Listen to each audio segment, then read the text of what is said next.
विधेयक आप इंट्रोड्यूस कर रहे हैं, आपने जेपीसी में भी भेजा है। 30 दिनों से ज़्यादा अगर कोई इलेक्टेड रिप्रेजेंटेटिव हिरासत में जाता है और उसे पद से हटाया जाएगा।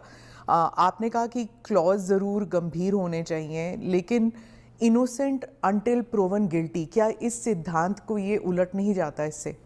देखिए, सीधे सवाल से मुझे नहीं लगता कि आप बिल की स्पिरिट के साथ न्याय कर पाएगी। मैं आपके माध्यम से पूरे देश की जनता को बताना चाहता हूं कि 130वां संशोधन क्या है। 130वें संशोधन में ये संविधान संशोधन है।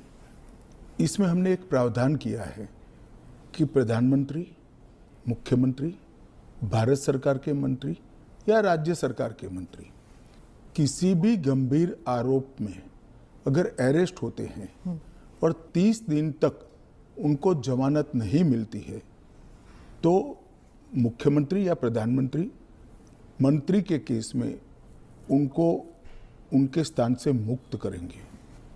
अगर वो नहीं करते हैं तो अपने आप कानूनन वो मुक्त हो जाएंगे। ये प्रावधान 130वें संवैधानिक संशोधन में हमने किया है। अब सबसे पहले मैं स्पष्ट कर देता हूं,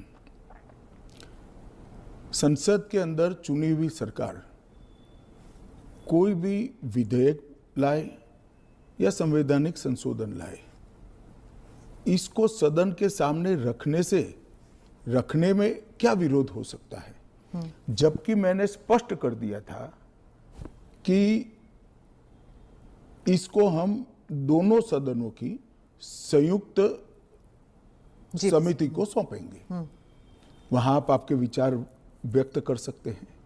और दूसरा, जब इस पर मतदान हो तब आप आपका मत व्यक्त कर सकते हो, क्योंकि ये संवैधानिक संशोधन है तो 2/3 बहुमत चाहिए दोनों सदनों में, जो आपके पास नहीं है या नहीं है वो तो उस वक्त सिद्ध होगा। परंतु उस वक्त आप अपना विचार भी रख सकते हो और वोट भी कर सकते हो।